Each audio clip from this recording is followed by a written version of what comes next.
Hey there, Rodrigo here for Textualize, and in this short video I want to show you how you can work with validators and input widgets. So we have an application here with a single input, and there's another video that shows you what validators you have available. Let's just assume you've seen those, and let me grab the integer and the regex validators. And so when I create my input, I'll set the validators to a list of all of the validators that I want. And so these validators can stack. For example, I can say that I want an integer, but I also want the integer to only contain, I don't know, the digits 1, 2, 3, and 0. Right? So these validators can stack. And so if I run this, if I run my application, I will see that I am able to type whatever I want, but it's only valid as long as it looks like an integer that only uses these digits. As soon as I hit a 4 or a letter or a punctuation symbol, it stops being valid. So I can stack validators. What I can also do is I can say I can determine when validation occurs. So I can say validate on, and this is a list of the events in which I want validation to occur, and by default it's all these three. It's when the input is blurred, as in loses focus, when the value changes, and when the value is submitted. And so I can change this to only validate when the input is submitted, for example. If I run this, I can type whatever I want and I don't immediately see the red border, but if I press enter, the border becomes red because I submitted my input and it's invalid. For example, if I fix it, it doesn't immediately show blue. I need to submit it to validate it. Now what I want to show you is how you can check if validation succeeded. So let me take a rich log widget from here. There's also a video on logging, so if you have never seen rich log, you can also watch that video. And now let's do something like from textual import on. Now let's handle input submissions and check if validation succeeded or not. So check for validation self. The event is input submitted one.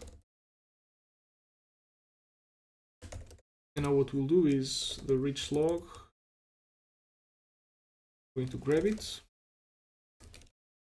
And now let's write to it log.write what. The event has a validation result attribute, and it might be none if there was no validation, but in this case we know there was validation, so let's just access it, and it has an attribute is valid, and is valid checks if your validators succeeded, all of them. So if one of them fails, is valid is going to be false. If all of them succeed, it's going to be true. So let's run it. Let's see. 1, 2, 3 submit, it's valid. 1, 2, 3, 4, let's submit, it's not valid. And one thing you can also check is, and it might be useful, for example, to tell the user what's wrong, is not only do you have the is valid, but you also have the failure descriptions. This is going to be a list that describes all of the reasons why your validators failed.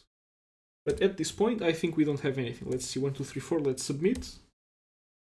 Right, so this is the built-in failure description for the regular expression. So it says must match regular expression 0, 1, 2, 3. Now let's remove the 4. It passes, so the failure descriptions is an empty list, and let's now add a letter, a couple of letters.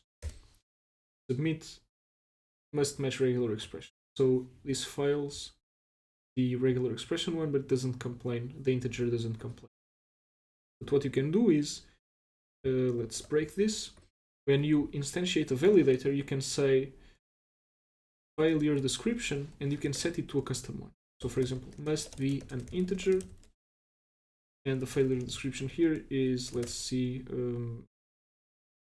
can only use integers, digits 0, 1, 2, 3. Now if I run this, I do something like 1, 2, 3, 1. It says must be an integer, can only use digits 0, 1, 2, 3. So now there's actually a bit of redundancy between the validators, but you can see they have been stacked and they can have customized error messages. And the final thing I want to show you is that by default, if you have an empty input field, many validators will complain about it. And sometimes it's a bit of, it's annoying, or it might be difficult to change your validator to also accept the empty value, because it might be a special case or an edge case. And so we have a parameter that your input accepts that says that the empty value is valid by default. And in that case, it will bypass validator.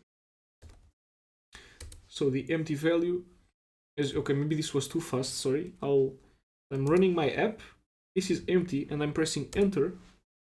And what I'm showing you is that the valid empty, it doesn't say that validator's passed, it bypasses validation altogether. And so when I'm trying to access the validation result, it says it's none because I didn't even validate the empty value.